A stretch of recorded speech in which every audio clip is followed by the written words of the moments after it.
AG ನ್ಯೂಸ್ಗೆ ಸ್ವಾಗತ.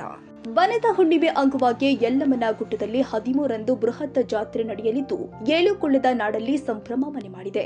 ಯಲ್ಲಮ್ಮ ದೇವಸ್ಥಾನ ಅಭಿವೃದ್ಧಿ ಪ್ರಾಧಿಕಾರ ರಚನೆಯಾದ ನಂತರ ಜರುಗುತ್ತಿರುವ ಮೊದಲ ಜಾತ್ರೆ ಇದಾಗಿದೆ. ಭಕ್ತರಿಗೆ ಅಗತ್ಯ ಮೂಲ ಸೌಕರ್ಯ ಕಲ್ಪಿಸಲು ಪ್ರಾಧಿಕಾರ ಸಕಲ ಸಿದ್ಧತೆ ಮಾಡಿಕೊಂಡಿದೆ. ಸವದತ್ತಿ ಯಲ್ಲಮ್ಮನ ಕ್ಷೇತ್ರದಲ್ಲಿ ಬನದ ಹುಣ್ಣಿಮೆ ಆಚರಣೆಗೆ ಜಿಲ್ಲಾಡಳಿತ ವತಿಯಿಂದ ಸಕಲ ಸಿದ್ಧತೆ ಮಾಡಿಕೊಳ್ಳಲಾಗಿದೆ ಎಂದು ಜಿಲ್ಲಾಧಿಕಾರಿ ಮೊಹಮ್ಮದ್ ರೋಷನ್ ಹೇಳಿದ್ದಾರೆ. ಬನದ ಹುಣ್ಣಿಮೆಯಂದು ಯಲ್ಲಮ್ಮನ ಗುಡ್ಡಕ್ಕೆ ಸಾವಿರಾರು ಸಂಖ್ಯೆಯಲ್ಲಿ ಭಕ್ತರು ದೇವಿ ದರ್ಶನಕ್ಕೆ ಬರ್ತಾರೆ.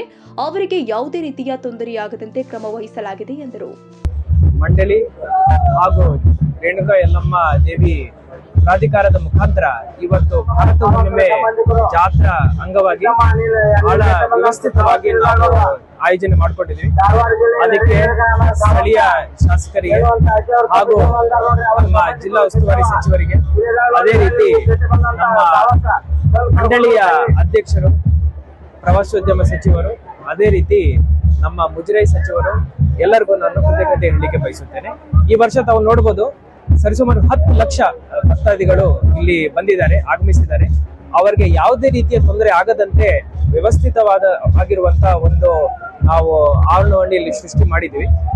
ಜನರು ಬರ್ತಾ ಇದ್ದಾರೆ, ದೇವಿ ದರ್ಶನ ಮಾಡಿಕೊಂಡು ಬಹಳ ಶಿಸ್ತಿಂದ ಅವರು ವಾಪಸ್ ಹೋಗ್ತಾ ಇದ್ದಾರೆ.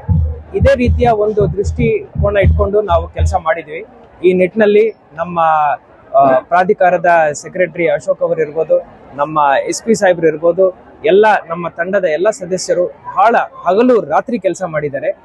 ಹಿಂದಿನ 15 ದಿವಸದಿಂದ ಸರಿಸುಮಾರು 200 ಲೋಡ್ ಅವರು ಕಸವನ್ನು ಇಲ್ಲಿಂದ ಡಿಸ್ಪೋಸ್ ಮಾಡಿದ್ದಾರೆ, ಸೈಂಟಿಫಿಕಲಿ ಡಿಸ್ಪೋಸ್ ಮಾಡಿದ್ದಾರೆ.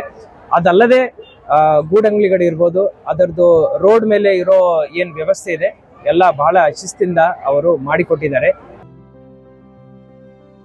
ಕನ್ನಡಿಗರ ಮೆಚ್ಚಿನ ನಿಮ್ಮ AJ 24/7 ನ್ಯೂಸ್ ಕನ್ನಡ ವಾಹಿನಿ ಇದೀಗ ಟಿವಿಯಲ್ಲಿ ಲಭ್ಯ. ವೇಳೆ ನೋಟಿಸ್ ಕೊಟ್ಟಿದ್ರೆ ವಾಪಸ್ ತಗೋತೀವಿ.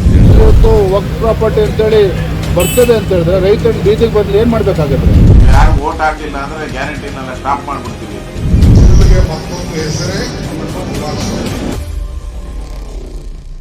ಕರ್ನಾಟಕ ಮತ್ತು ದೇಶ ವಿದೇಶ 360 ಡಿಗ್ರಿ ಸುದ್ದಿ ಹಾಗೂ ಉತ್ತರ ಕರ್ನಾಟಕ, ಬೆಳಗಾವಿ, ಬಾಗಲಕೋಟೆ, ಧಾರವಾಡ, ಹಾವೇರಿ, ಗದಗ, ಬಿಜಾಪುರ ಜಿಲ್ಲೆಯ ಕ್ಷಣ ಕ್ಷಣದ ವಿವರವನ್ನ ಪಡೆಯುವುದಕ್ಕೆ AJ 24/7 ನ್ಯೂಸ್ ಕನ್ನಡ ವಾಹಿನಿಯನ್ನ ಲೈಕ್ ಮಾಡಿ, ವಿಡಿಯೋಗಳನ್ನ ಶೇರ್ ಮಾಡಿ, ಕಮೆಂಟ್ ಮಾಡುವ ಮೂಲಕ ನಮ್ಮ ವಾಹಿನಿಗೆ ಸಹಕಾರ ನೀಡಿ ಮತ್ತು ಚಾನೆಲ್ ಅನ್ನ ಸಬ್ಸ್ಕ್ರೈಬ್ ಮಾಡಿ. ಧನ್ಯವಾದಗಳು.